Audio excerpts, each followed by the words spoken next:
How's this? Mark did a price check on those Del Monte beans on aisle 7.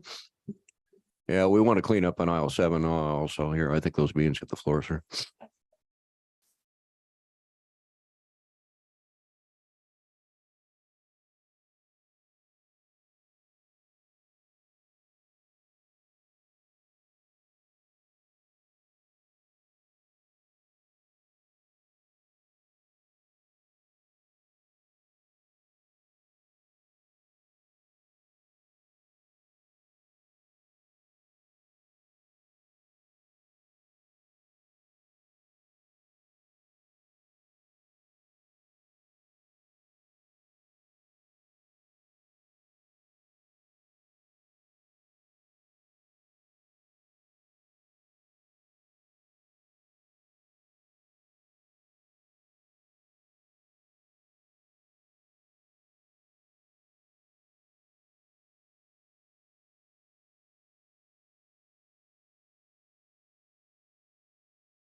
You want me to kick off Tony's RFP or do you want to do that? You're doing the whole thing, right?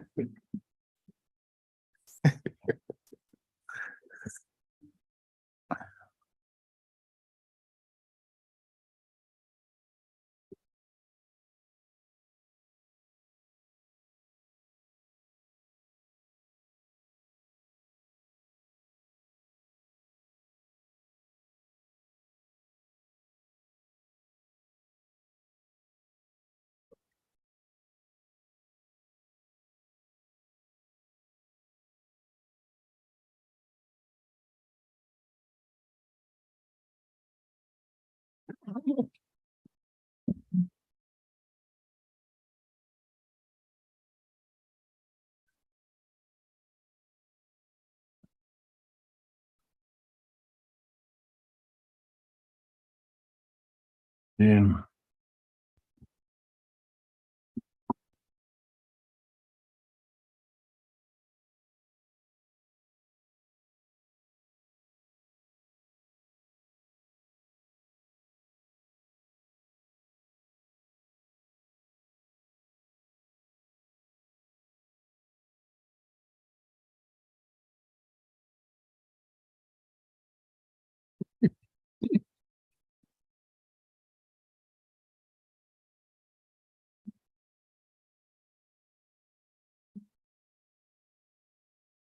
Right. No, go ahead. Okay, I was just gonna. Yeah, that's fine.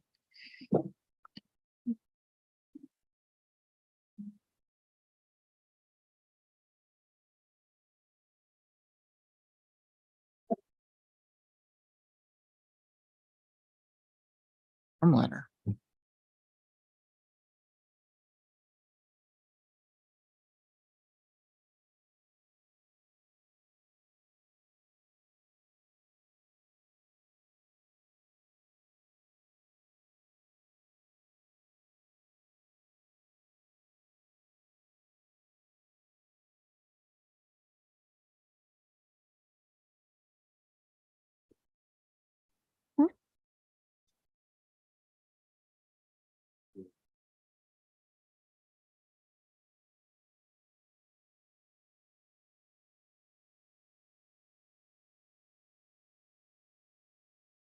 Yeah, okay. My apologies. I forgot to include it. All right, good evening. I would like to call the October 17th, 2023 Columbia Gateway Urban Renewal Agency Board meeting to order. Paula, will you please take the roll? Scott Baker, Present. Casey Coburn, Present. Walter Denstadt. Scott Hagee is absent. Darcy Long, Present. Tim McLaughlin, Present. John Richardson, Present. Shannon Saldivar, Present. and Rain is absent. Great. Please stand with me for the Pledge of Allegiance.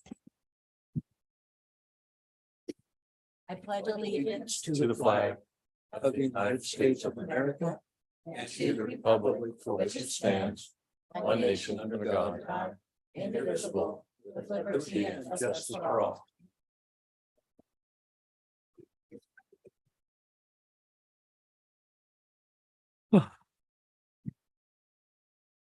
Okay, next order of business is approval of the agenda. Did staff want to make a official change to the agenda? We do. Thank you, Chair Long. The executive session, we will not be needing an executive session tonight, so we can strike that from the agenda. Great. So we're going to strike the executive session. And for the discussion items, are we going to go ahead and touch on B or yes? Okay. Okay. Yeah. All right. Thank you. All right. So can I have a motion to approve the agenda as amended? So move. Second. It's been moved and seconded. All in favor? Aye. Aye. Any opposed? Okay. The amended agenda passes. Long, Yes. Scott? No, I'm sorry. It was Scott Baker No, who seconded. I just didn't hear if he voted. Oh, sorry. I'll vote aye. Sorry. Sorry. I should have let you finish your sentence. All right, so the next item is approval of the minutes from our September 19th, 2023 meeting. Did anyone have any corrections or additions? If not, I'll take a motion to approve the minutes. I'll move that we approve the minutes. And McLaughlin was second. All in favor, say aye. Aye. Any opposed? All right, motion passes. Next, we will have public comment. During this portion of the meeting, okay, so I'm going to modify this a little bit. Normally, we don't invite people to speak on anything that's appears on the agenda later.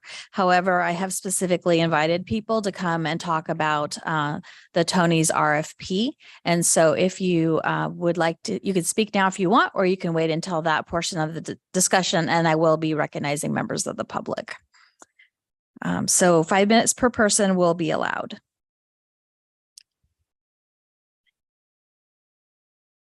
Okay, so I'm not seeing anyone that wants to speak at this time. So I'm going to go ahead and move on to our discussion items. Item 7A, Tony's Building Request for Proposals, or sometimes referred to as RFP, board guidance. Staff? All right. Thank you, Chair Long. So on item page 6, rather, of your packet, you see a discussion on the RFP, proposed RFP for the Tony's building, starting with some history of the building. I think we're all fairly well acquainted with the Tony's building, going back to acquisition in 2016. Latest update on this one, of course, recently we talked about the demolition RFP that is proceeding. We expect it to be completed by the end of November. Building, of course, is still standing right now, but we look forward to a large vacant space there before too much longer, raising the question of what becomes of that large vacant space. And that's the topic for tonight. We have discussed and are proposing tonight that we develop a request for proposals for the future of that building. And the question before us here would be the level of specificity that we may or may not wish to include in a request for proposals. The staff report suggests some different elements that could be included, but those are meant really for purposes of example, ideas. You may or may not wish to go to that level, either in terms of what physical elements might be included there, or in terms of programmatic elements. Are there things like a business model or feasibility analysis, qualifications of a proposal, things like that. I can go through the ideas that we have if you'd like in the staff report, or if you've had a chance to look over those. Again, the idea is to gather your guidance, invite your guidance as to what should be reflected in the RFP. The Federal Street Plaza comes to mind. Should we request that some coordination with the Federal Street Plaza be included in an RFP? Retail, housing, who knows? That's up to you. We hope to, in any case, have a draft back to you based on your comments tonight in November, and ideally publish toward the end of December. If we have another round, perhaps for review in December if needed, but RFPs can be drafted fairly soon. Of course, you have to follow state statute, and we have counsel available to help with that. That's the more rigorous development phases in an RFP. There are certain timelines that are specified by state statute, but with the guidance tonight, any additional guidance on a final review in November, we should be able to draft something and publish by the end of December. So with that, I'd like to turn it over to you, if I may, and guidance. What would you like to see or not like to see in an RFP? What level of specificity should we have there? All right. Gosh. So since I've decided to open this up to the public, would you mind just briefly going over those? I don't think they've all had a chance to kind of know. You can just do a high level, and then if people have a question. And then as far as the timeline for the RFP, My preference, I'll just say, is that I want to move forward as quickly as possible, but I also want to do this right. And so we'll take the amount of time that we need to come up with the right thing in such a key location, which I know is what staff is also saying, but I Certainly. just wanted to clarify that. Well, I can go over a couple of paragraphs, I think, that, again, offering some ideas for this. For instance, the board may choose to require specific uses of the property, such as upper story residential, street level retail, a restaurant, green building requirements, and other energy efficiency measures, community spaces, or other elements. Respondents could be required to describe how their proposed development would make efficient use of the city-owned parking lot between the property and First Street, and how redevelopment would align with First Street project reconstruction, which is going to be starting fairly soon. There may be an opportunity to integrate the property redevelopment into the concept of the Federal Street Plaza, as I mentioned. As envisioned, this would be a public area encompassing the former transit center, which currently supports the Wasco County Veteran Service Officer. That, as an aside, that it is our understanding that we'll be moving into the Goby building, which the county has acquired. This section of Federal Street could be redesigned with emphasis on pedestrian access, trees, green spaces, perhaps a water feature. The board could establish as another element of RFP responses a vision for how the property's redevelopment would complement the Federal Street Plaza concept. The RFP could require non-programmatic elements such as preferred development experience, project feasibility analysis and business model, identification of construction delivery method. Is it going to be a construction management, CMGC, will be a design build, things like that. Qualifications of architectural design and construction team members, construction performance bond, description of property ownership, management plans, demonstration of successful past projects, or expertise in urban residential developments, if relevant to the proposal. And that's what we had in the staff report. Again, those ideas are offered only as possible examples. Okay, so I know several of the people in the audience, I have a general sense of why they're here, and then some of you I'm not sure. So just to guide this discussion a little bit, one of the things you mentioned is that currently the Veterans Service Office is in that building. And the city is talking with Urban Renewal about possibly doing a plaza down there, right next to the Tony's building, closing off that street. And so I see Jean Maxwell and also City Councilor Rod Runyon. And I know that they're both heavily involved with the veterans, and Jean had put forward a proposal several years ago on doing some veterans things in that plaza. And I know that we're also floating the idea if she and the rest of the committee would be interested in possibly putting the Veterans Museum back down there for high visibility and foot traffic. So did you have any comments on that? Sure. I knew if I gave you the opportunity. Didn't come with a specific speech or anything. I know. I just want to get feedback from as many people as possible, and I really appreciate everyone who came to take the time. It will help the board as we go through our discussion process.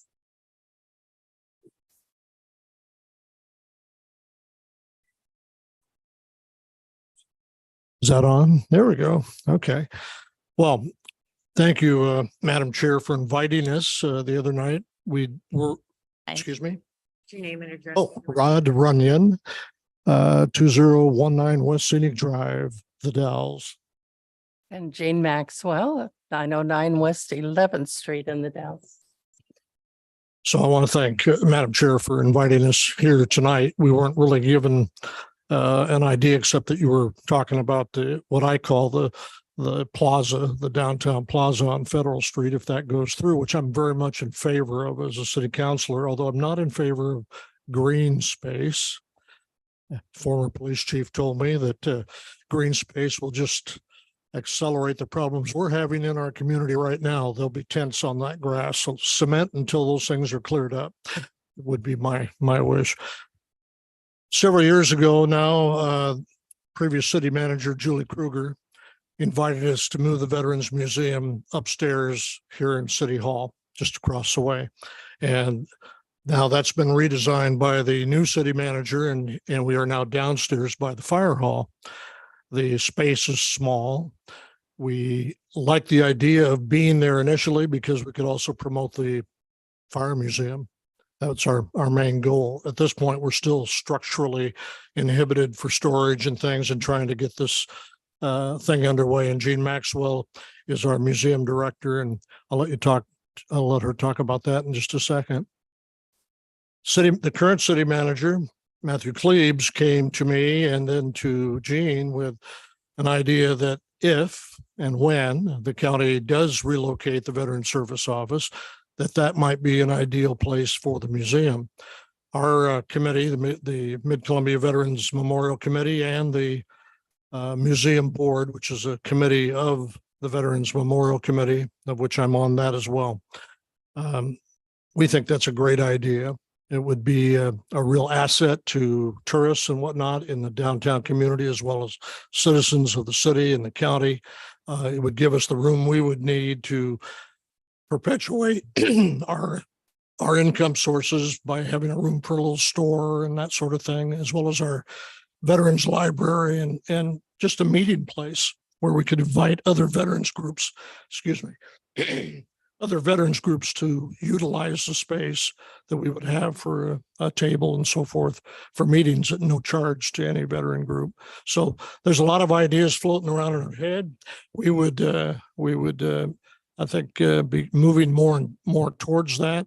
Our one offset was that, we never really got the chance to do the promotion of the fire museum where we're at because we're still not really set up. And I think that would have been a real asset down the road if we could have figured out the storage area. But moving on to Federal Street, I think would be a community asset. It's just the center of town. There's just a lot of opportunity there. If we make that into a plaza for the community, I think it'd be a good move. Well, I didn't really come prepared to really speak. However, I do want particularly the city to know how much we've appreciated the welcoming that we've received here to come in. Our museum downstairs is quite small. We've done as much as we can do until perhaps some new storage space is allowed or figured out where we can be, but it's difficult. Would like to welcome anyone to come look at it. We're here Thursday and Friday afternoons. And because there's really no space to have more volunteers, I really haven't pursued trying to find more volunteers to come in and open up more often. I think that there is definitely a need and a like for the veteran services here in the Dalles. People that come in are seem to be impressed and pleased with what they see, and they're surprised. We have our museum basically is memorabilia that's been brought back from the times of service of our veterans, our local veterans, being in the 5-county area. We have everything from Hawaii dollars that were found by a local surveyor in underneath a bridge somewhere, and they brought them in. And with research, we found that right after Pearl Harbor, they were so afraid that our whole economy would be destroyed. So they actually imprinted on dollar bills and came up with all kinds of rules and restrictions. So we have a display on that. We have really a wide variety of displays for such a small space. I personally would like to see us move into what is the Veteran Service Office currently. In fact, they've been very welcoming there. I'm going to move a military library into them right away with their permission in one of the rooms that they have, and open it to research. Les Kokenauer, I don't know if any of you knew him, donated a great many very nice research books. So we're working on that. I don't know what all you want me to say about this, except that it is a very, in my opinion, a good public service that would be good over there. I worked over at the Veteran Service Office when it first became the VSO. I was there for about 10 years as the volunteer coordinator. And at one point I had planned on kind of like an open space, a plaza out in front, just in the little area that's there. And we had an Eagle Scout who wanted to get involved with it. And I think it has an opportunity and a likelihood of being a very lovely little place with the attention that obviously can be done. So it's a pet project of mine. I could go on, but I know you don't want to hear all that. So I will just let it go at that. And if you have any questions, please just feel free to ask. Thank you, Jean. I didn't mean to put you on the spot, but I know that you can speak knew about I'd it. talk. Yes. And it's better to come from you than it is just for me to repeat it. And I just wanted people on the board to know what kinds of things might be landing down there in that general area. So, Okay. Yeah. Thank you. And we thank you for your time. Yeah. If I know the whole thing is still a process and the city council will end up making a final decision on what happens to a city-owned building, but that has been brought up to us as a possibility, and we'd sure like to proceed with that when this all gets going and completed. So thank you very much. Mhm. So is there anyone else in the public that would like to come forward and speak about this? No, sorry, about the Tony's building RFP. Yep, and that general area, since what goes in the RFP depends on what else is down there in that area and what your thoughts are. My name is Randy Cole, 816 East 20th Street, the Dalles.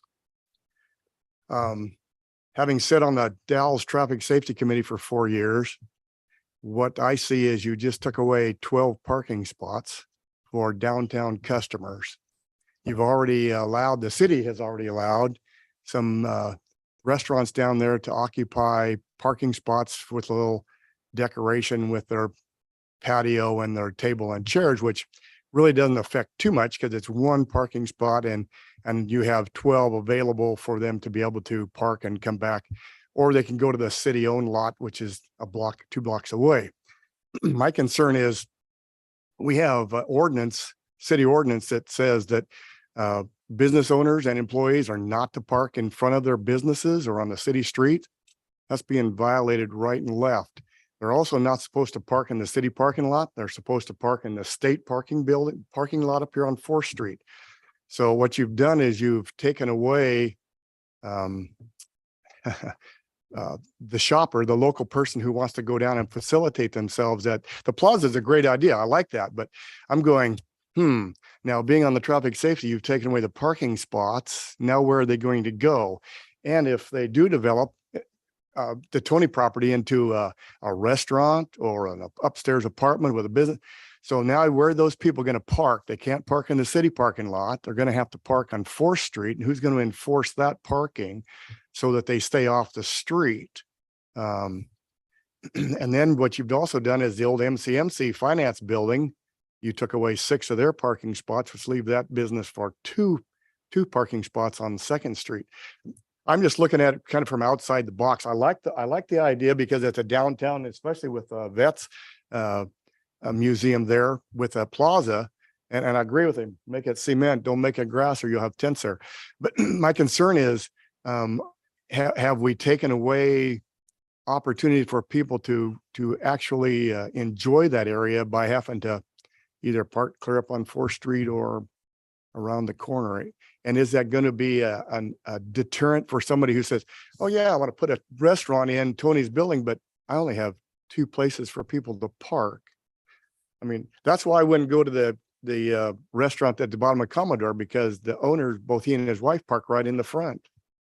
Okay, well, if that's what they want to do, then I won't go to the restaurant. But anyway, so that's what you're up against from my point of view, is where are the patrons going to park, and where, if you do an apartment, where are those apartment residents going to park?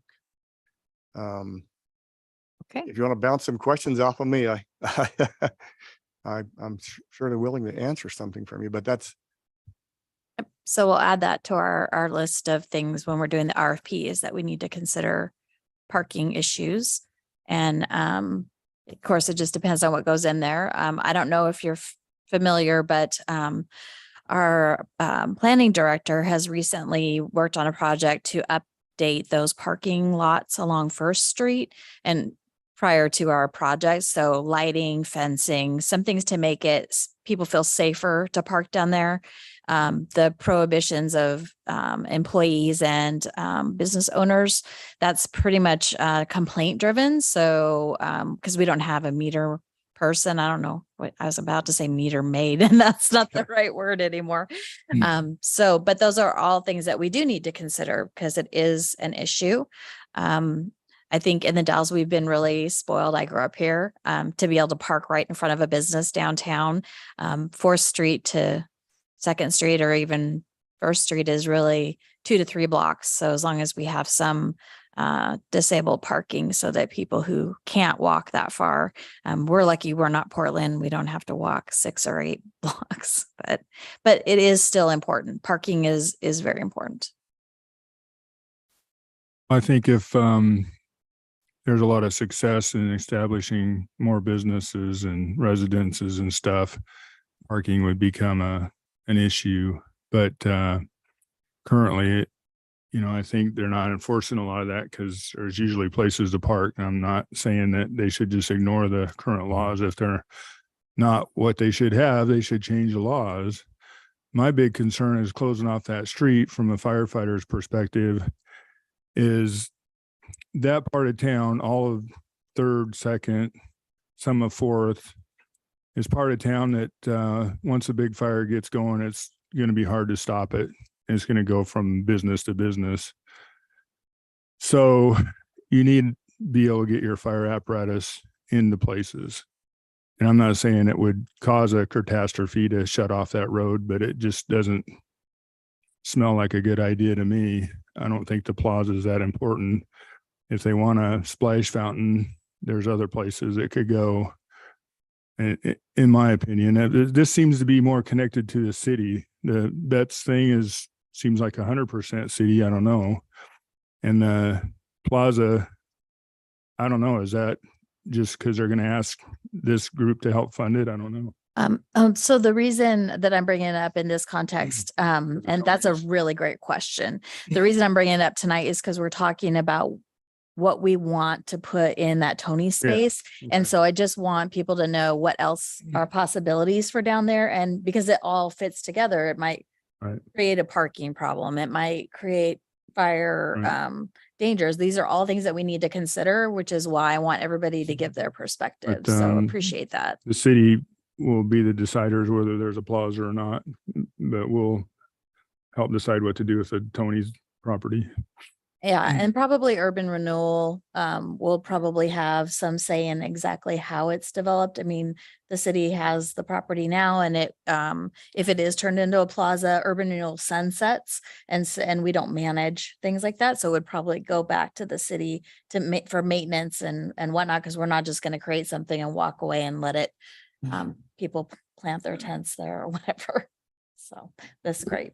Point. Yeah, and one quick addition to it as far as access, the road, the last design that's actually been shared with you is there's balusters that will basically go up and block off traffic, but in the event of emergency or you need to get a vehicle through there, you can have balusters that drop out and be able to move a car right down Federal Street. So you still will get access to the buildings. You'll still have access through the alleyway. So there's a couple designs for balusters. Some of them have to be removed manually. Some of them can pop up at certain times. There's some cities that have balusters that pop up at during the day to block cars from coming into public spaces.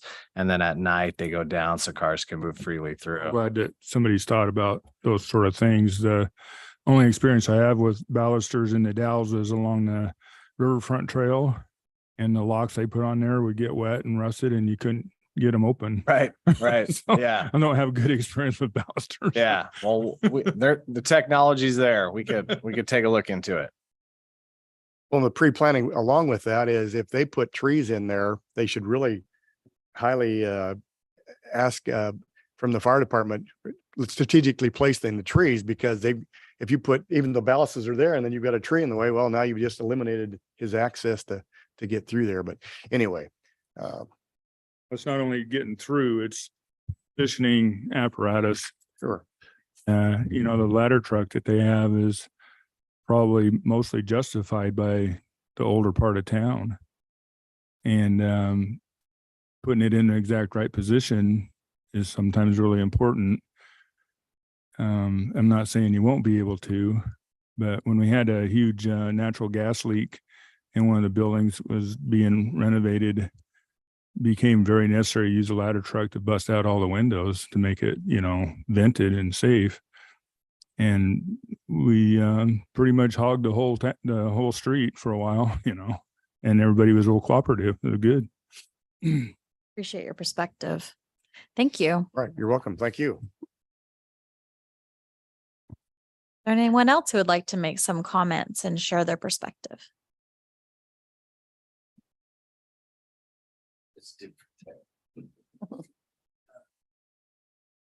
My name's Rick, 4752 Simonelli.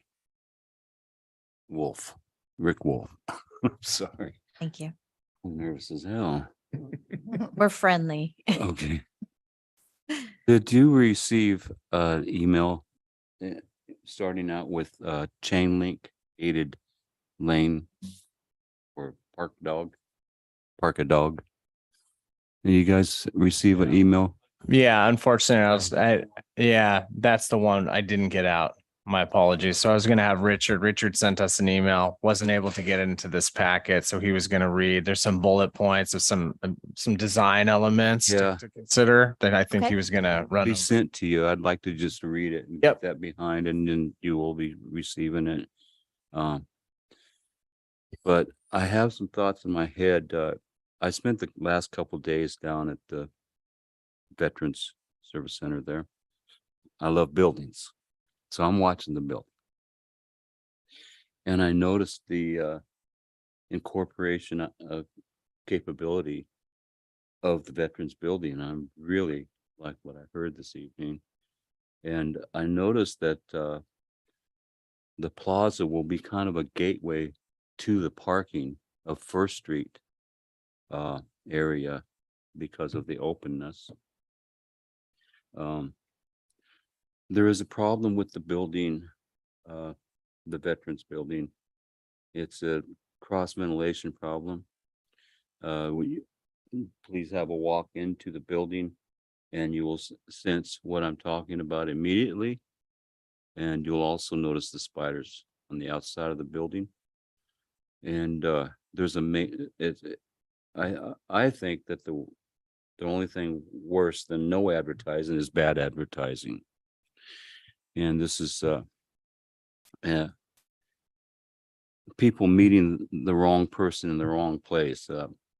There is shade that it's can be incorporated, and there's a restroom that can bring traffic also, but it's to an right now there's homeless situated unhoused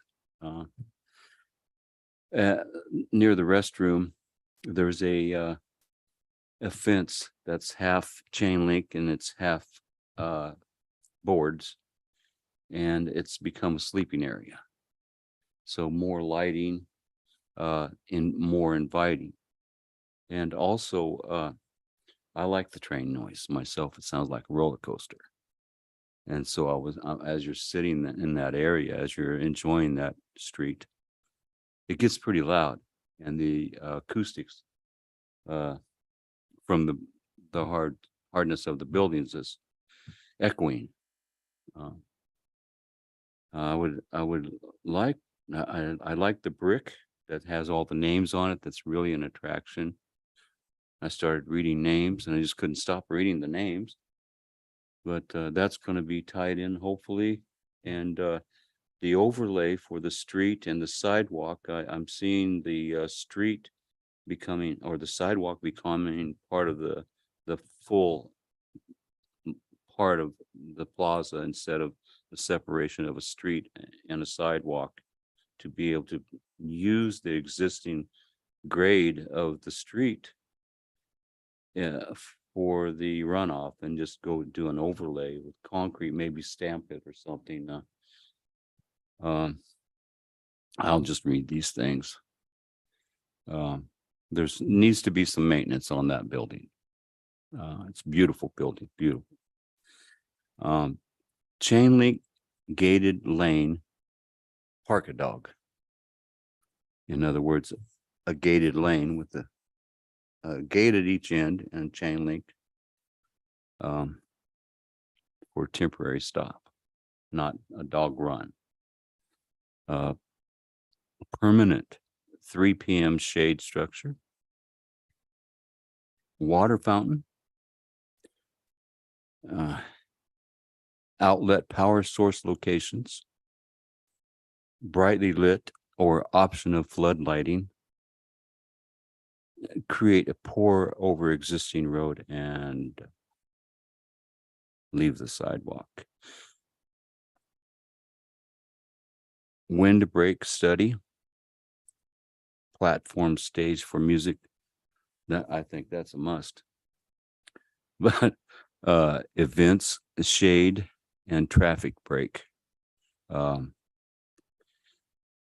don't like the idea of not having something there to protect us from traffic, but I really like the idea of emergency vehicles being able to quickly access. The train station, the train noise attraction. The noise of the train is an attraction to me, and so is the building, and so is the location. I would like to see a restaurant on top of the building. Be opportunity to get the full view of this horseshoe that we have in the river shape. It's beautiful from Google. Water, snow, ice, and water runoff study. No chain link in the plaza area. Low maintenance study. Security study. No food trucks. A bus stop. Be a destination, an attraction. Like you're on the freeway. It's really bright over there. What's going on over there? A bigger flagpole and well lit and a name. The building you'd put the restaurant on top of is where Tony's currently is? Yeah, play some Beatle music. That'd be great. And So the building you're mostly on discussing is where Tony's currently the sits. whole area is Okay. what I'm speaking about. The building, it's going to have businesses in front of it, is my understanding, on the streets side, and You feel it's that going this to be a beautiful thing. small building is better suited to be a museum, or would you rather prefer it still be a veteran service? Both. Or you want it to be both? Either one Museum is fine. I would choose museum over, and And I then, know what it's like to be on an aircraft carrier during war. And I understand what's going on now, a little, the dog park, but it means a lot to all of us. the dog area would be for somebody who's going to the restaurant and they leave their dog there while they're at the restaurant. Everybody's been using the Marina Park for a dog park, the whole park. Big But this dogs. is a small area you're talking about, somewhere. Talking about a place to just, hey, let's walk down to the plaza Yeah. with the dog, the protection, and have a place to, Like a quarter acre, an acre. What are you hoping to see? That might be. I mean, from here to that wall. Okay. Yeah. So I really appreciate all the thought that you put into this. You're bringing a lot of really great ideas forward. And ultimately what we are looking for is what we want to ask for in that Tony space. But these ideas about the plaza usage will help us. And I really appreciate that. You're more than welcome. Yeah, That's thank for you. sure. Thank you. Is there anyone else? Yes.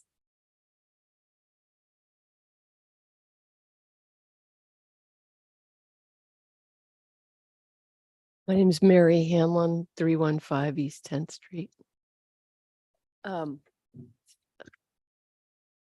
I just recently found out that you were considering this, what to do with the RFP, and just wanted to make some comments on the impact that it would have on the project we're working together on. You've committed, made a big public commitment, private-public partnership. So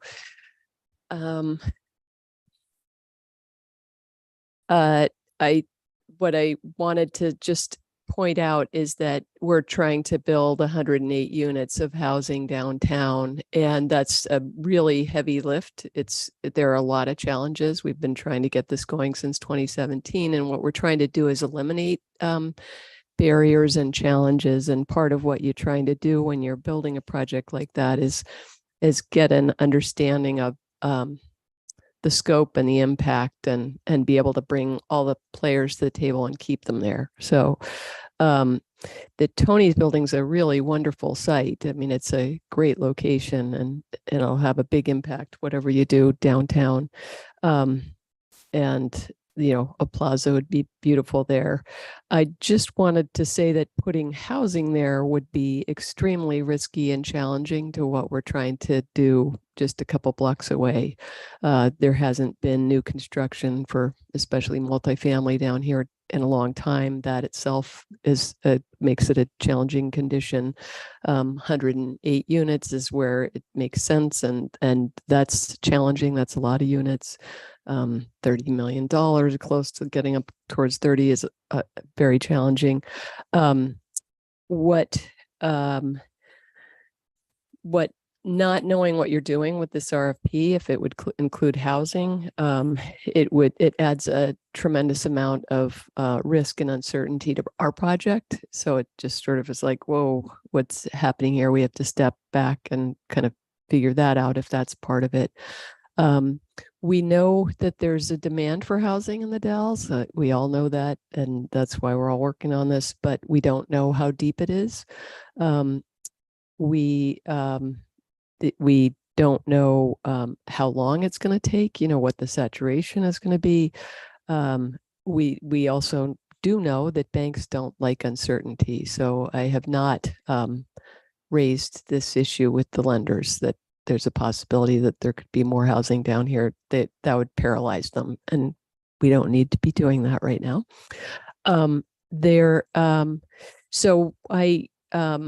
What I would ask is that if it is housing, if it does include housing, if that's what's logical, if we could stagger it, if you could allow us to get this building up and constructed and then do the housing for RFP for housing, so that we are not adding an unknown amount of additional units at the same time that we're trying to do this as it is.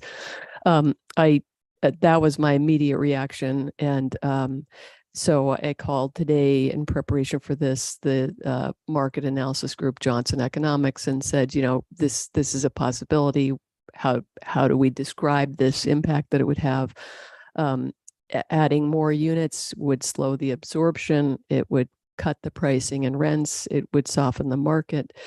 And, those were his words. When I brought up talking to the lender, he was like, they'd freak out. We kind of joked about that.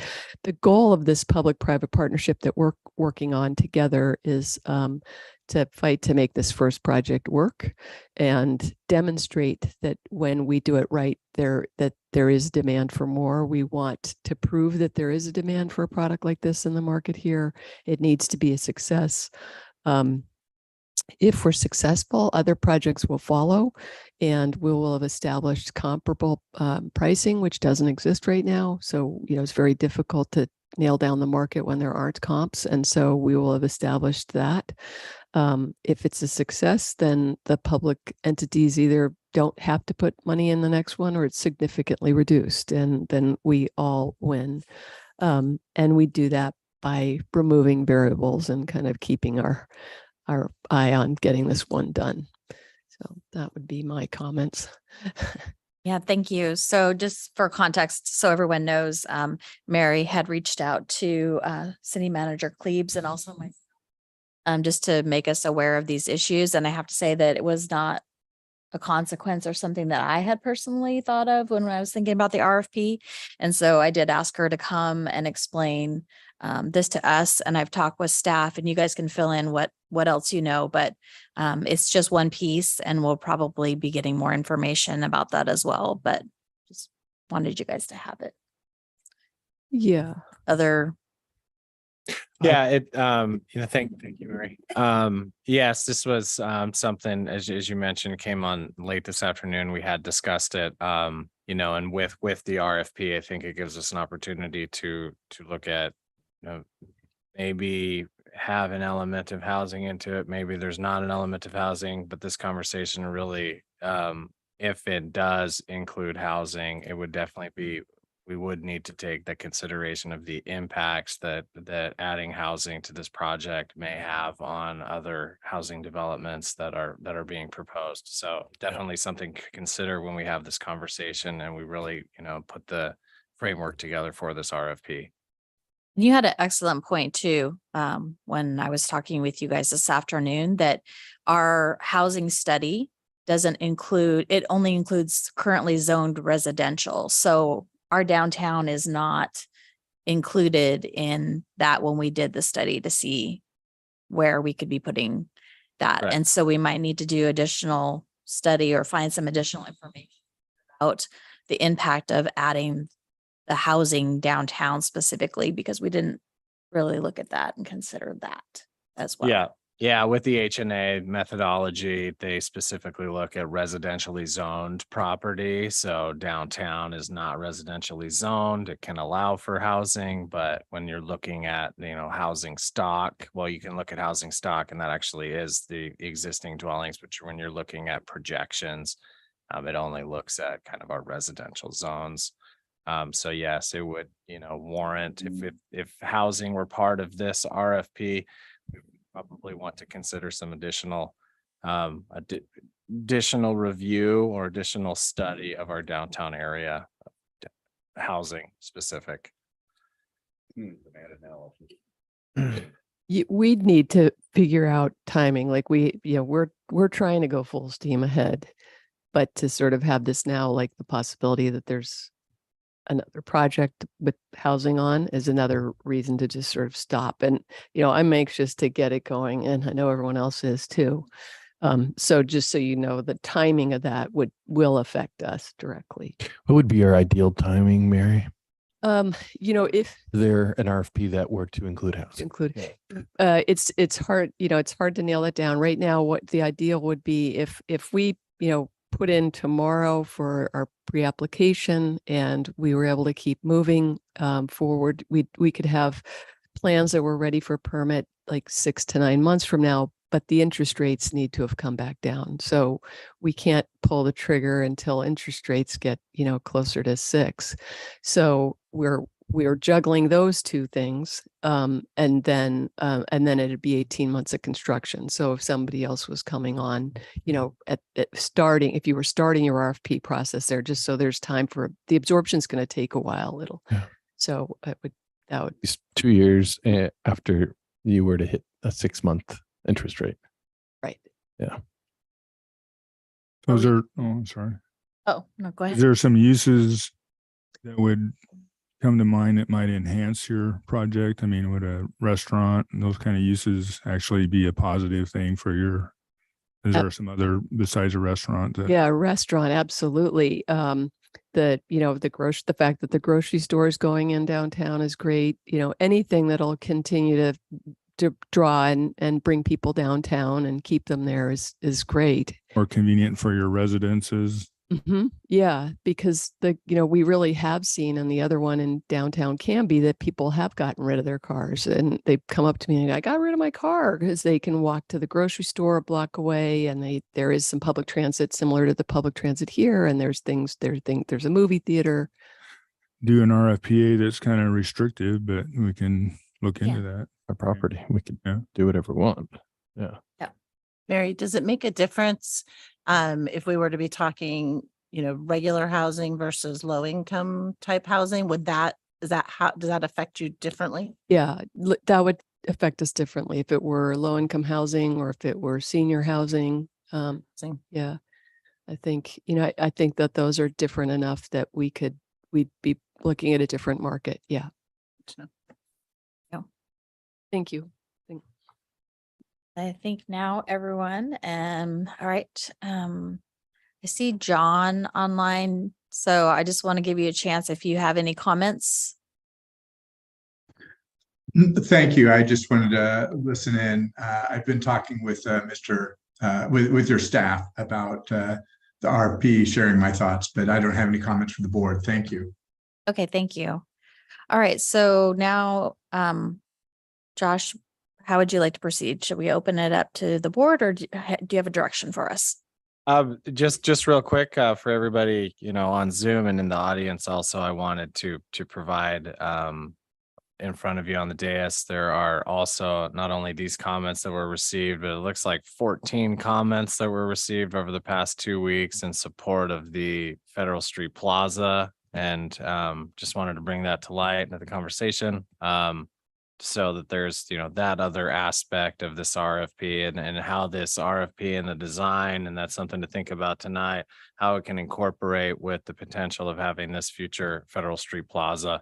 It's something that, with the support that we've seen, definitely something we would want to consider in how the proposal that's going to be in front of us, whether we base it off of a point system, how that proposal incorporates with this Federal Street Plaza design. So just want to bring that to light. And with this, I think we just, wanted to open it up on what some of the main interest points are for what you all would like to see. Types of uses specifically. I think just as one additional point, going back, what was mentioned earlier, levels of specificity. You can have a lot of specificity or very little. It's a fundamental question. You can have something that just, here's property. We'd like to see some worthwhile development, ideally that meets the goals and objectives of the agency. Leave it open from there, or you can provide some more specific guidance, restaurant, housing, whatever it might be. Rooftop bar. Yeah. I would like to see that, but I don't know that I would support the URA, including that level of specificity. I would say that granularity in the, and since I'm talking, I'm going to continue with your leave, Madam Chair. I personally would be inclined to encourage you to have a broad approach to the RFP rather than us trying to figure out what the ideal private use for that property is. I'd like to see, obviously, a range of options in the ideal world, 3 or 4 different approaches even, or 3 or 4 different takes on what to use with that site that are feasible, and not just have us say, well, rooftop bar sounds good, make it so. That feels less, maybe less of our purview as a government agency to try and recruit something that specific. I'm inclined to not want a developer there to build a plaza for us. I strongly support the plaza. I think you probably know that by now, but just as a first inclination, I'd like to keep that public space that's built without a profit motive being part and parcel or baked into the plaza. I think we should build what we want to see there. But I'm open to persuasion on that, of course. Parking and timing are obviously 2 things we need to look at. I don't have the heartburn that a lot of people do in our community about parking, as I can park seemingly in front of anything, anytime I want. I feel like we are parking wealthy at this point, and I'm okay with thoughtfully donating 12 parking spaces to hopefully a greater and more vibrant public use. So that's what I think. I'd like to come back with an RFP that incorporates some sense of timing and parking, these other things, but pretty broad, as opposed to saying we require floor 1 to be this and floor 2 to be that. Comments from other board members? Scott? Thank you. When we talked about raising the Tony's building first, and Alice Cannon was the planning director at the time. We're really, the Tokelo project was held up for a number of reasons, but not small among those was unknown about archaeology, about potential tanks. There were some other things that in and of themselves, I don't think this would stop the project, but it was a little card stacking, I think, that stopped that project, prevailing wage among them. But, at the time that the board talked about it, we talked about land banking it and putting something on that property that wouldn't get in the way of future development, but sitting on it for a while. And I'm thinking back, and it still strikes me as a sound practice to consider maybe not rushing into an RFP. I think if the basalt columns goes in, that property becomes a lot more valuable. And, we need a win. We need to sell a property for a profit. And, and I think that the market right now would be tough. And I would like just consideration of one of the options to be maybe putting all into some kind of low intensity plaza, the property that doesn't, and just have some shovel ready property downtown and come back in 2025 when Basalt Commons is there. And that downtown property, we might be able to reimagine it better. In that time, Todd Carpenter's project will come on. It includes public space. Don't know what that looks like, but I know it's coming. We talked about a park right across the street from there, next to the the discount store, and possibly turning part of that parking lot into a pocket park. So I think that those ideas have merit. But I'll share some thoughts about the RFP if the board chooses to go in there. But I think that not doing something out there is worthy of consideration as well. Excellent point. Yeah. I'll add on. I am in most agreement with you, Scott. I think sometimes taking a breath and taking a look and taking into account what else we have going on. Certainly I wouldn't like to see us put anything else. We've worked hard on the other project, and I think 100 and some apartments downtown is no small feat. I also would encourage us to consider, what other uses there might be. And I think the letters, I haven't had a chance to read them, but reference a space in Walla Walla for the Federal Plaza comparison.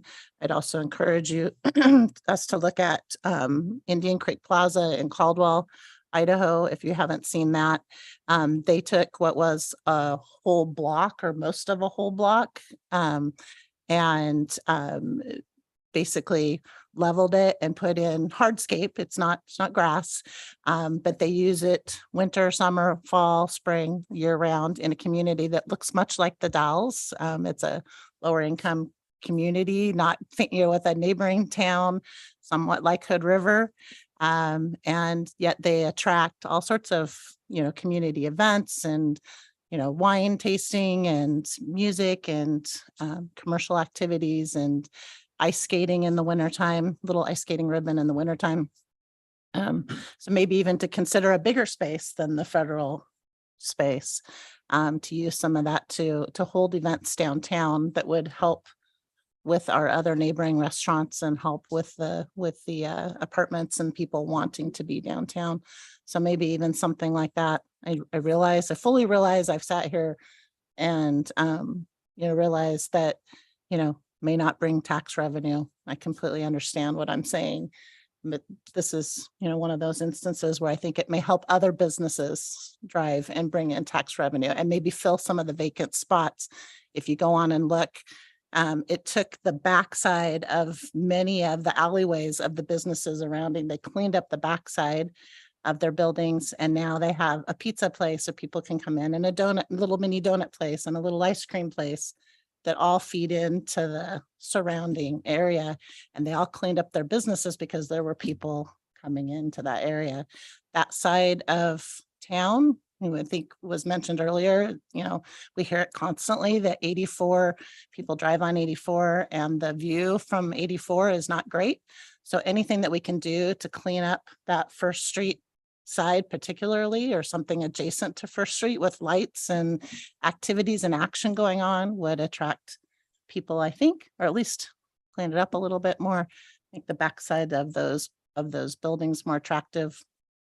I think couldn't hurt if people could enter in, from both sides, or at least have activity down there. I think would bring in a lot of people and potentially some more revenue as well. Great. Councilor McLaughlin. Right. Mhm. Well, looking at specific use for the area, I want to also consider sufficient parking in any development. Like to see it add to our tax base. It needs to be a benefit to the community as a positive. I mean, we could put something in there that would be detrimental or not really fit into our overall image of our community. I think it needs to support the goals and missions of the urban growth or urban renewal agency. Something I am opposed to is shooting ourselves in the foot before we start running a race, which means that if we consider doing anything that would hamper your development, I would like to avoid that at all costs, because we need to encourage when you step forward that we support your efforts. And so we don't want to put something in place that's going to adversely affect that. The only other thing, of course, it's not large enough, but I want to put a plug in. The Dalles is situated as a resource for a conference center. In looking at down the road, if we could put in, because we have the proximity to metropolitan areas, we have the weather, we have all of the things that would draw people into our community. And as we develop, we want to keep in mind any lands that we may have come before us or something that opens up, that a conference center would be a primary way of developing our community and moving us forward. And I just want to put that plug in. And finally, gee, this area would be a nice place for a pickleball court. I rest my case. I thought about the Sunshine Mill. We actually took a look at that to see, but the wind would be too great up on the top of that roof. But boy, what a spectacular pickleball court that would be. Glass sides, Well, I don't know that I could allow that, because I would be very afraid to be responsible for your injuries. Well, I do wonder, if you don't mind me popping back in. We seem to have some consensus or common view that taking as Stacy said, sort of taking a breath, it's not a bad thing in this case. I wonder if we might ask staff to take a little time to imagine that space without an RFP. Like, is there beneficial use to that space that we could do temporarily? Parking perhaps, or whatever it might be. Either temporary. Thank you. Either temporary or perhaps something more permanent. Another option, and perhaps in coming out with an RFP, that itself could be a limiting factor. There is another route, that conversation with John Southgate that he mentioned just this afternoon. Request for expressions of interest is a different way of inviting ideas.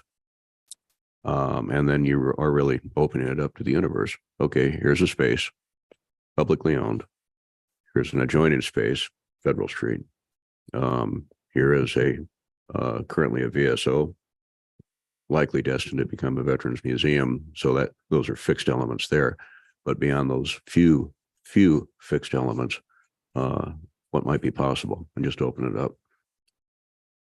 more quick comment. Yes. every year our Cherry Festival grows and we're confined in that first street. What a great place if we could have multi-use area in the downtown corridor where we have perhaps a farmer's market that would be on certain Saturdays, and it could also be a parking area, and possibly, when the Cherry Festival, it could expand out. I think maybe we could take a look at that and look at other options, multi-use of that particular property. It's just a thought. Well, I really like the way this discussion is going. I feel like it's been really productive. Oh, was Shannon trying to get my, oh, no? Oh, come on. No, I'm just kidding.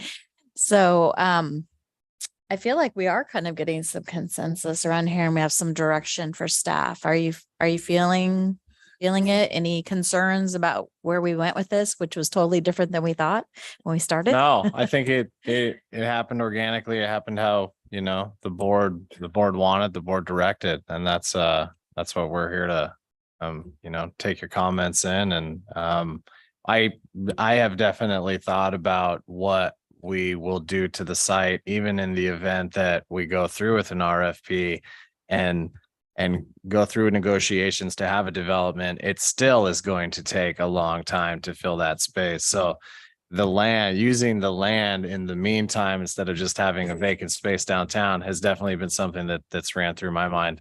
But it may be, now for the longer. I do, small technical element on it. We will be installing a brand new fence around the entire property. And this is something we've discussed, to keep, vagrancy really off of the property. So in the event that we want to have that space open, we may need to think of an our end. It's a staff level, just how to redesign the openings for the fencing. But that's a minor detail. But yeah, definitely something it still will be a secured site, at least till for the time being. But yeah, we're more than happy to think about options for you. Could I ask for one more bit of homework? Yeah. Would you guys be willing to reach out to a few places? I'm looking at the Indian Creek Plaza that Stacy mentioned in Caldwell, and I know some other folks have mentioned the one in Walla Walla. There might be a couple of other models for us to look at. Would you be willing to reach out to folks in those communities and get a sense that who have a town square in the Northwest, and get a sense for how they feel it's gone for them? What are the challenges? What are the benefits? What are the things we haven't thought of that they might be thinking of, right? I don't even know what that might be. And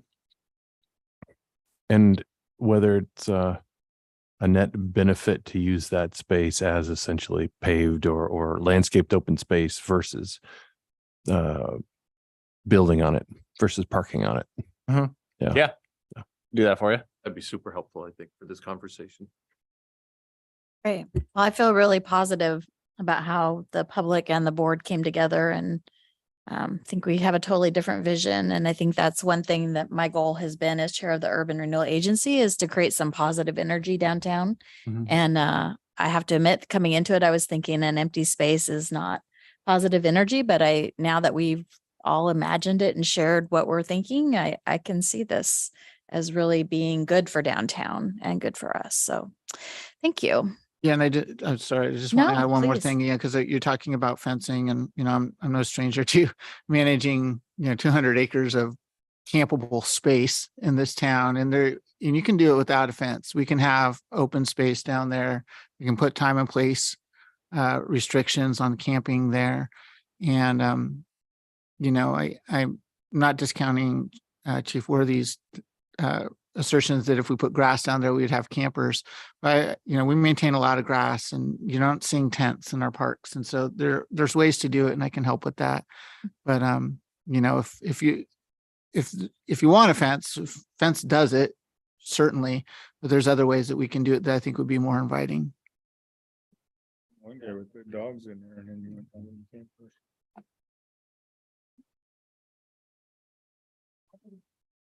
Are you commenting for the record? No.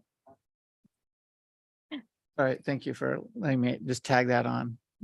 Absolutely. All right. So now Michaelish, are you raising your hand?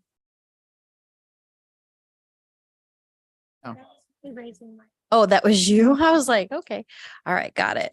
All right. So we've given staff some direction. Okay. Okay. You want to say something or? Nope. I think that's been a very helpful conversation. We came here looking for guidance. You provided it. Thank you. Yeah, good job, everybody. All right, so our next discussion item is 7B, the Urban Renewal Plan Update and Agency Strategic Planning, the introduction from our EDO. Thank you. So this one starts on page 16 of the staff report.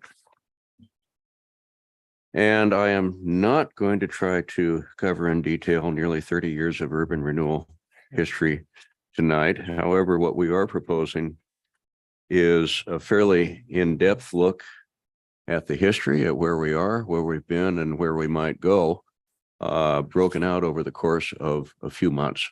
And at the very last page of your packet, you will see a proposed structure for meetings, workshops, whatever you would prefer to call it. If you don't have that in front of you, I have extra copies here. And really one of the primary things I'd like to see tonight, if possible, is some feedback on that particular structure, if you think it's something we should do in the first place. So kind of as to preface that, I would like to go over a little bit of history, and the staff report captures some of the highlights, not in tremendous detail, because there's over the course of 16 amendments, filling up an entire box over 30 years. There's a lot of detail, and the question becomes how much do you try to put in and what's important, what isn't important. The urban renewal has gone through a number of modifications through the years. We've gone from an independent agency to the city council being the agency, back to a separate board as we have now, back to city council. It's bounced back and forth. There's been a prevailing question about what is the underlying role, what's the purpose? Should it focus on tax valuation? Thank you, Josh. On increase in tax value, or should there be other areas of focus? A lot of money has gone into infrastructure projects through the years. If you look at the goals and objectives in the plan, that actually comes fairly down toward the bottom, infrastructure. Yet, as you look at projects and the need for improvements, that has been where the investments have gone through the years. But what we haven't done in a number of years, since 2009, in fact, is take a look at the broad focus of the plan itself. We're working with a plan that has not seriously been updated, revised since 2009, even going farther back than that. The 2009 plan that we're still working from now speaks of projects that were completed before 2009 as projects that need to be completed. You look at taking down the grain towers, doing something with the old Sunshine Mill, the need for a roundabout, the need for a marine terminal, things like that. Those projects have been done for a long, long time, several before 2009. So one of the things we're proposing to do here is a restructuring of the plan, not a major amendment, because the plan itself sets the criteria for major and minor amendments. Major amendments change the geographic scope of the district, and they change the amount of indebtedness. So it's neither one of those things are what we're talking about here. It isn't a minor amendment, but it would be still a section by section revision of the plan to scope out what has been done, review what has been accomplished, and perhaps identify new projects that could still be accomplished within the existing capacity of the agency. Maximum indebtedness.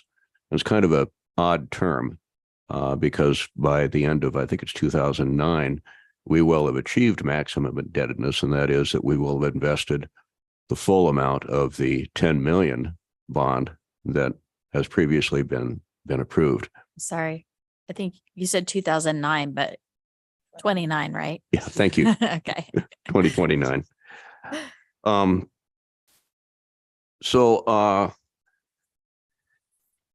want to go back to my notes for just a second on this to talk about proposed specific outcomes, what might be coming out of an overview, a review of the plan. And I would like to go from the packet on this one. Reorganize text to identify completed projects, as I've mentioned just now, incomplete projects, and any new projects. Assess the need for an advisory committee, maybe not. Again, that this committee here has been advisory in the past. Not necessarily something we would want to revisit, but perhaps take a look at it. Clearly define roles and authority of agency staff and application review. Sometimes it becomes a little unclear. Do we bring a project to you, or is this something that can be taken care of at staff level? Intentional project investment strategy, and this is a big one. If the current budget calls for about $4 million in maximum capacity. Now, we have an audit underway right now, the city and Urban Renewal Agency, that has not yet been completed. I checked with our CFO today, and it is still coming together. So I don't have a final figure on exactly what the capacity is we have remaining, but we know we have several $1 million, somewhere around 4 to 5 million, probably between 2029 here and 2029. So do we continue on kind of well, this is a good project, let's take it on, here's another idea? Or should we have an intentional series of projects, focus on these, get them done? Or a mix of things like that, leave some flexibility. So that's one of the things we would really like to nail down. Formal criteria to inform project investment, including consideration of a broadened definition of return on investment. So we've been talking about expansion of tax value, private tax value. Should that be the major driving criterion? Or should we discussed it, frankly, in the earlier project on the question of the RFP or whatever it might be for the Tony's property? Or are there some broader social, cultural things that we might consider and award points, for instance, to those? Another big one, and this is a really big one. Right now, the district and the agency are synonymous. When the district basically achieves its maximum investment value in 2029, that's the end of the agency. Should that be the case? Should the agency continue and look for another district or more than one district? Example, case in point, West 2nd Street going all the way out toward the Discovery Center. Ironically, in the original urban renewal plan, that was included in the district. It was dropped around 1993. As far as the research we'd been able to figure out, and the maps in there tend to validate that. That might be a possibility. It's a lot of wasted industrial space right now. So again, that philosophical question, does the agency continue or not past 2029? Finally, a revision of the plan would be accompanied by a detailed report really capturing some of the things I've mentioned here. What has been accomplished, what might be accomplished, fiscal capacity. In this case, that report is governed by state statute 457.087, and there are specific mandated elements. The last time a report came out was 2009. Description of physical, social, economic conditions in the urban renewal areas of the plan and the expected impact, including fiscal impact of the plan in light of added services or increased population. Reason for the selection of each urban renewal area in the plan. Well, we have a district. And actually that district is broken into two areas, downtown and East Gateway. East Gateway? Yeah, East Gateway. Relationship between each project to be undertaken in the plan and the existing conditions in the urban renewal area, estimated total cost for each project, anticipated completion date for each project. There are a number of other bullet points, and those are on page 20 of the staff report. So that's a formal structure for the plan. With that introduction, I do have goals and objectives for the plan. If you all want a refresher on those, I could go through those briefly tonight as well. I'm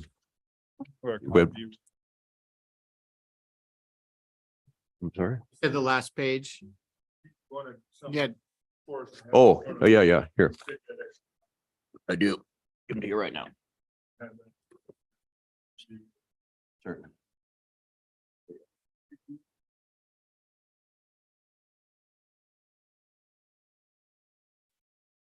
I've got it. Thank you.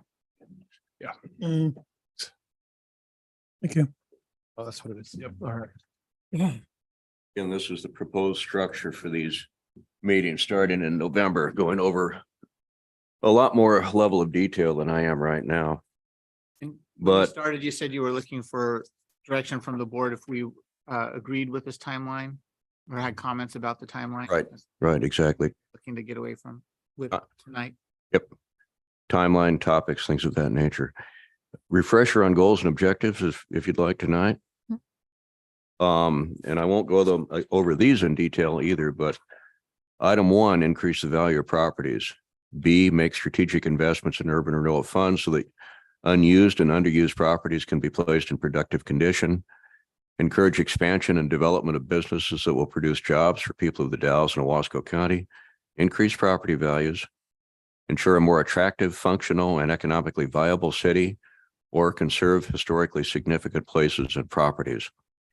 Respond to the needs and concerns of all the people in the city of the Dalles, the details of amending and implementing the plan, encouraging the maximum amount of public involvement and citizen participation through town hall meetings, special interest groups, periodic news releases, the last item by use of the internet, which kind of gives you an idea of to provide an adequate amount of properly located and designed off-street parking, including disabled parking in the downtown area, and including a plan and program to effectively pay for, manage, and maintain such parking. To create positive linkages among the two sectors of the urban renewal area, downtown and West Gateway. I was wrong on that, West Gateway. Talks about trails and a public dock, traffic flow of streets, assist property owners in the rehabilitation of their buildings and property, the incentive program. To install and maintain coordinated street furniture, night lighting, landscaping in areas of maximum pedestrian concentration, including alley rights-of-way in the downtown area. Install or replace publicly owned utility systems such as water, storm drains, sanitary systems. And here we're getting right down to the end of the list on infrastructure. To leverage the agency's financial resources to the maximum extent possible with other public and private investments, public and private funding sources. And finally, to install underground utilities in areas of urban renewal projects, including alley rights-of-way in the downtown area. So those are the long-standing goals and objectives of the plan. To go on then to the proposed series of sessions starting in November.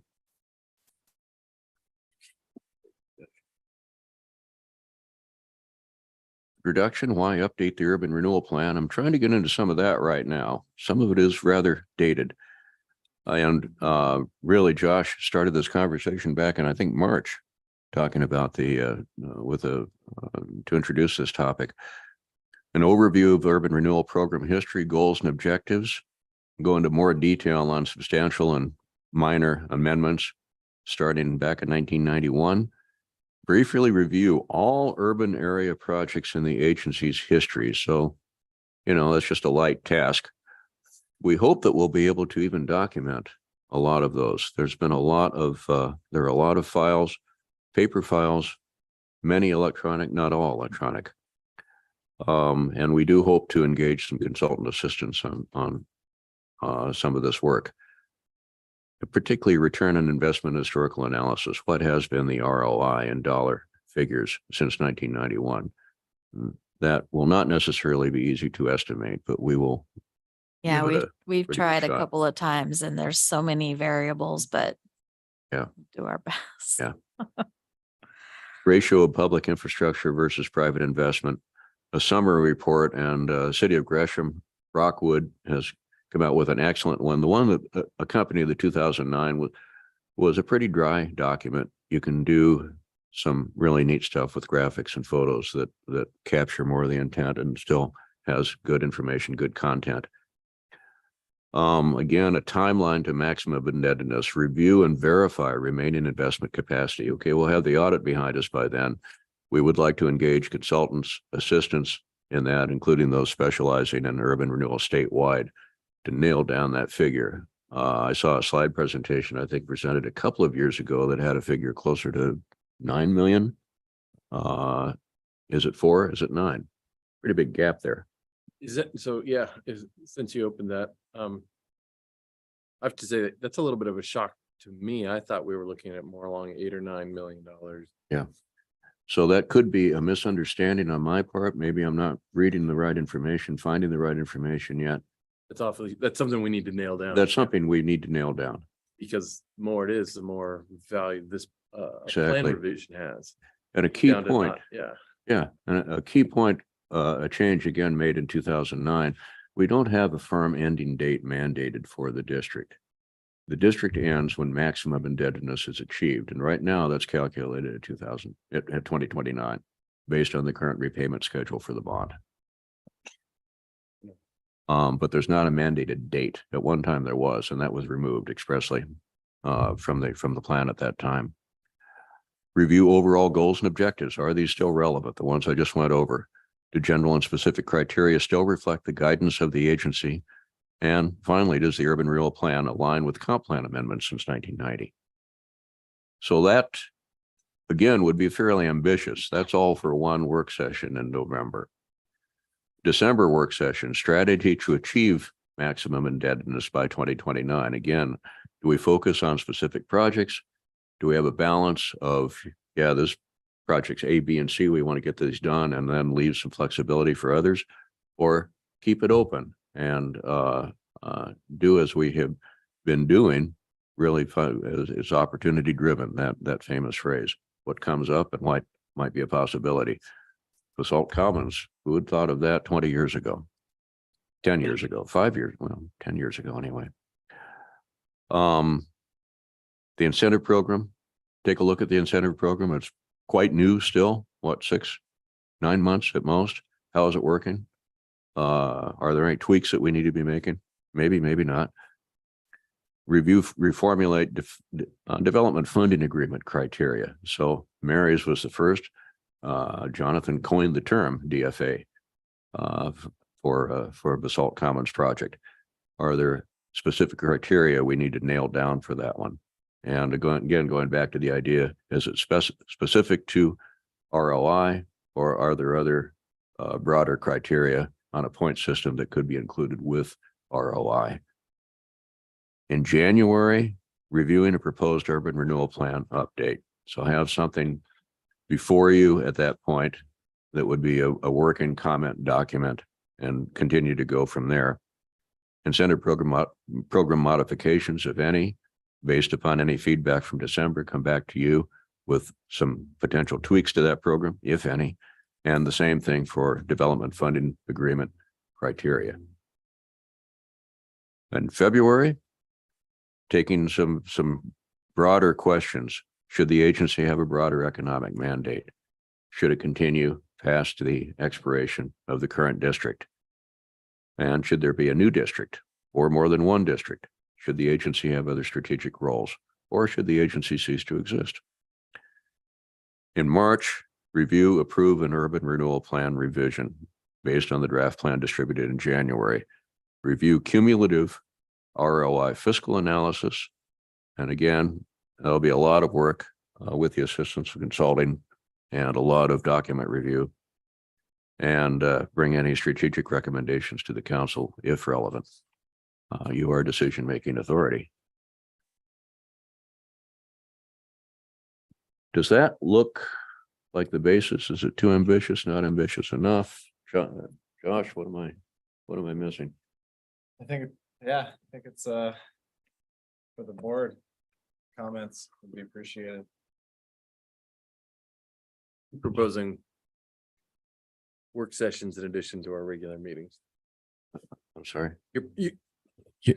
You're proposing work sessions in addition to our regular monthly meetings. No. These would be our. Yeah, meeting opens, it's a work session. If we have action items, we bring that up on the agenda, the same agenda. Thank you for that.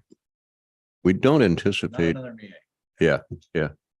I don't think we anticipate a lot of action items coming up over the next few months. No, but when they do, they'll fill an agenda, and this would just be an discussion item. Potential action items, or It's more like making profitable use of the slow season.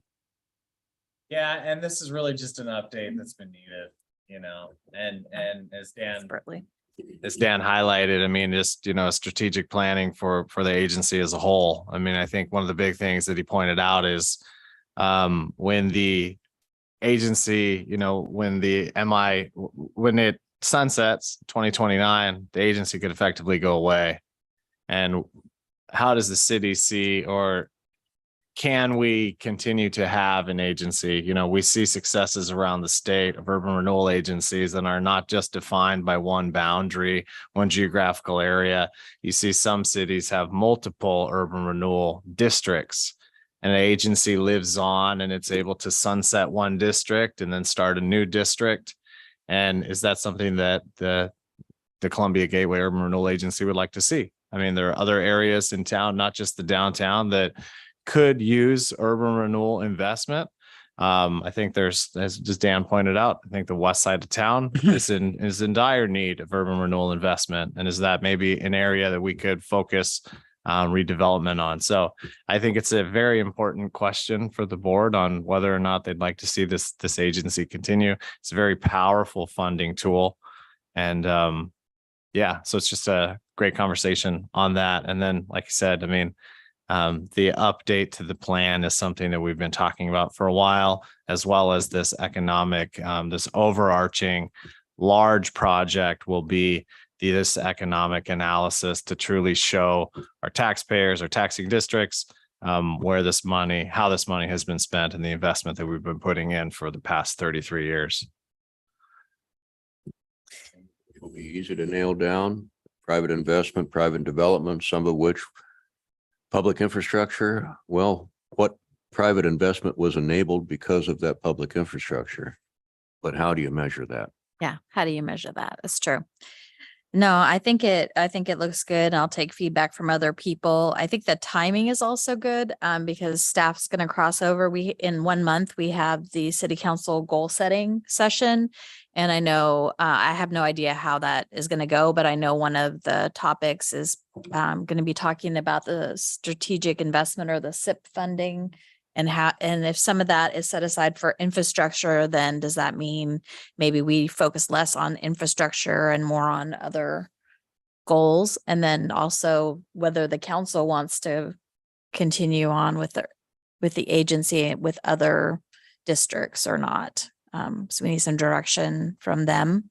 And just one thing that I thought about is our residential development outside of the downtown, whether it's the infill or some of the other things that we want to incentivize, because that we're lacking housing, and so could be a good use. Hood River seems to be putting it to good use.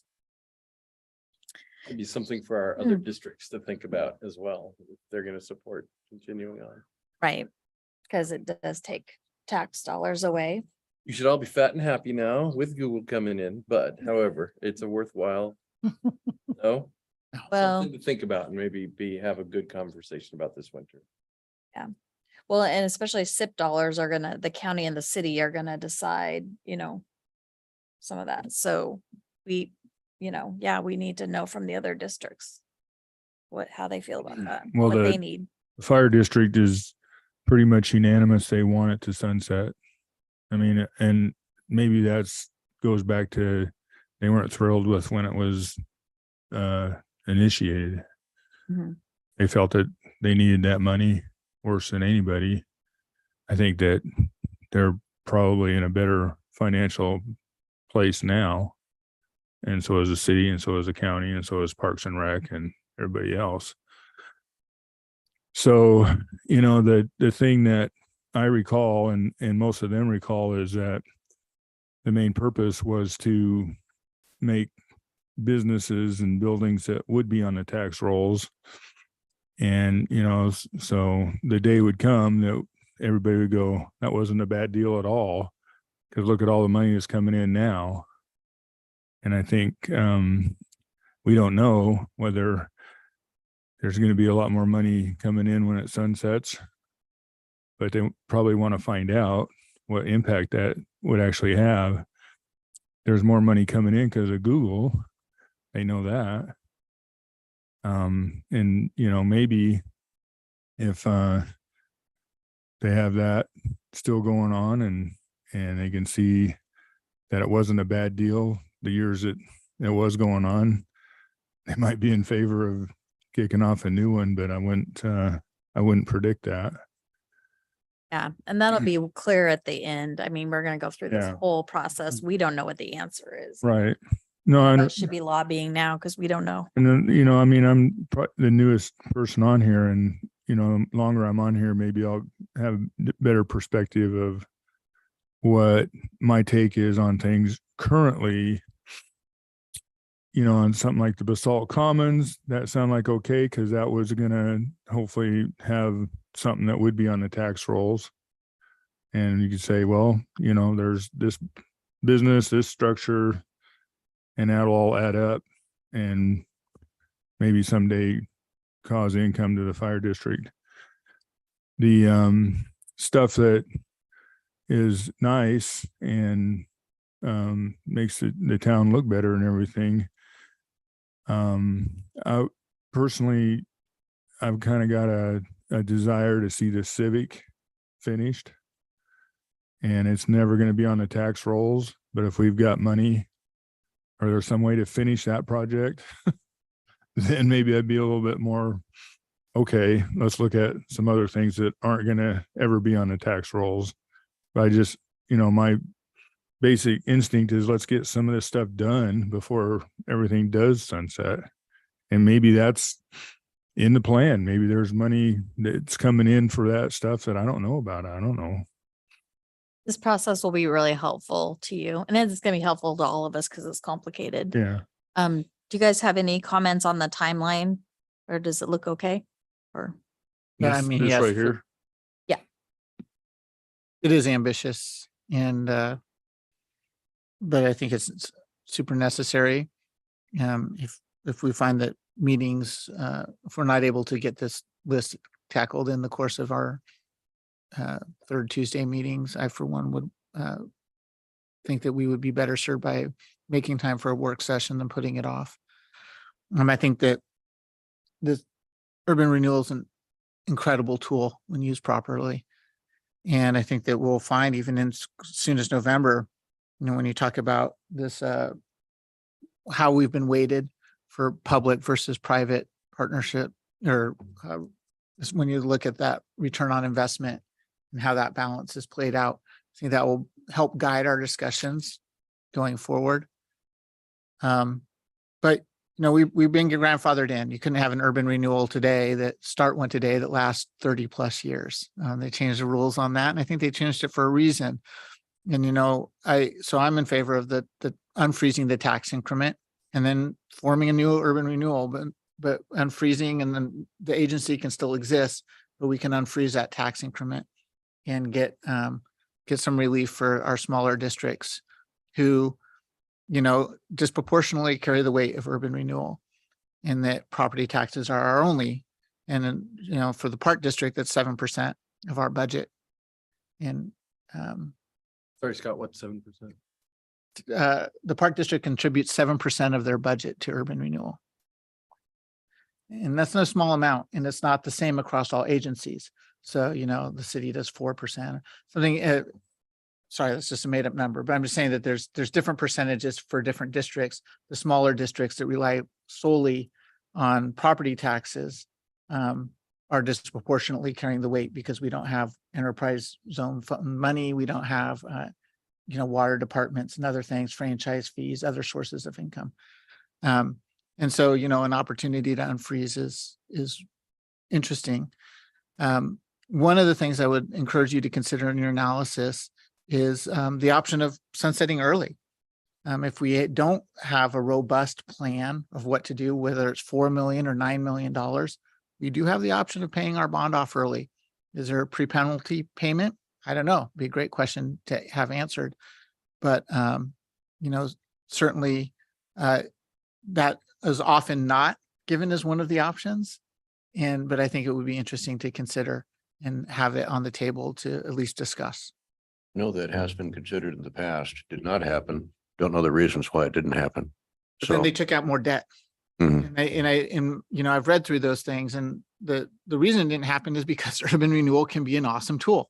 Mhm. And it's something that I think that city should have in its toolbox to use and to be the spark that ignites private development in this town. Absolutely. 33 years and growing. Maybe it's time to consider unfreezing that increment. Over. All right. So I think you have some direction there. We like what you're doing. So. All right. Carry on. We'll keep you posted. Thank you. All right. So now we're on item 8, staff comments and project updates.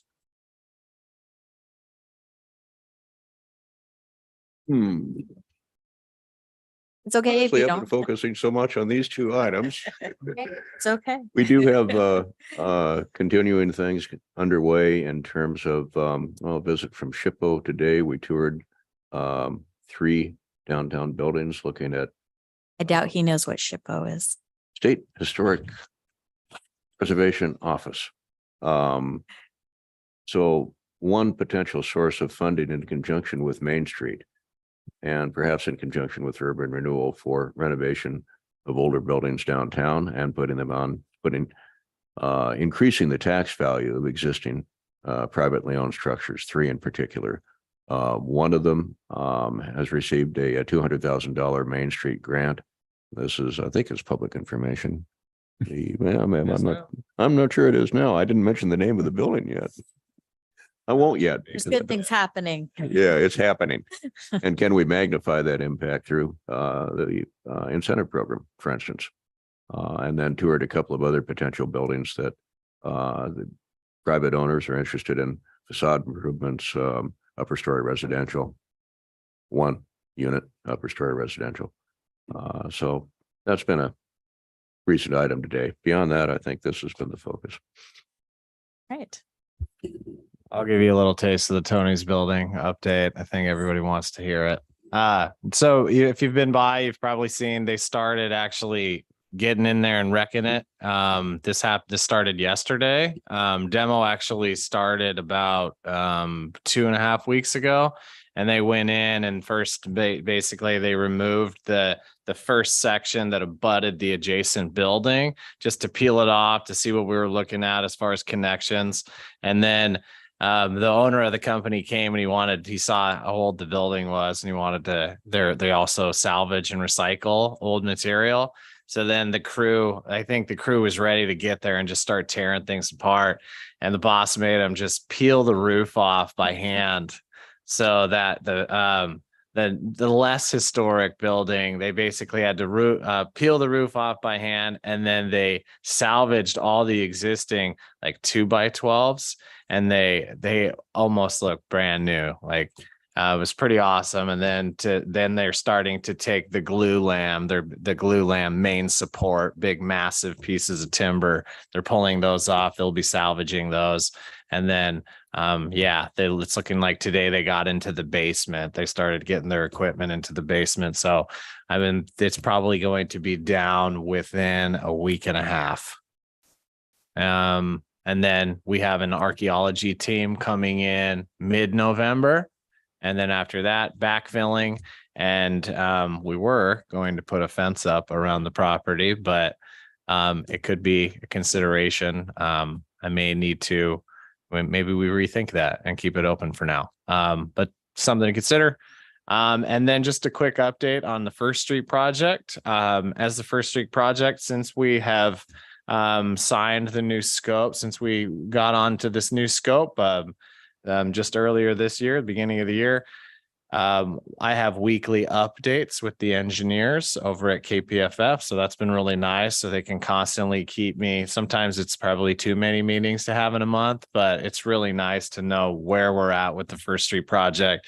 And here in about a month, we're going to be getting 95% plans. So we are going to be reviewing those here pretty soon, and which is very exciting. I still think we're looking at a construction year of 2025. I don't think there's any way we can get it any sooner, but still very exciting. It's continuing through. Their team has been great. They're very responsive. They are just on the ball with it. So that's what I got for you.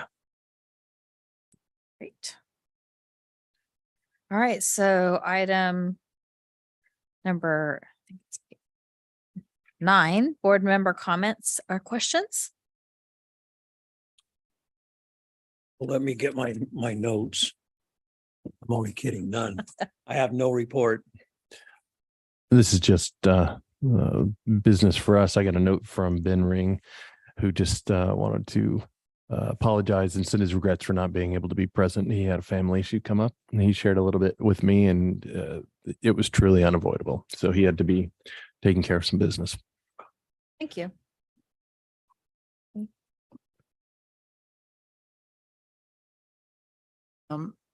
Just want to commend you both. You're both new in your positions. I mean, brand new. And I already see just a lot of energy and forward motion happening from the staff perspective, and I appreciate it. And it's just really nice to see these fresh eyes on urban renewal and even contemplating the heavy lift of a plan, even a minor amendment. Thanks for taking that on. Okay, so. And we're not doing our executive session. So if there's nothing else for the good of the order, I'm going to adjourn the meeting.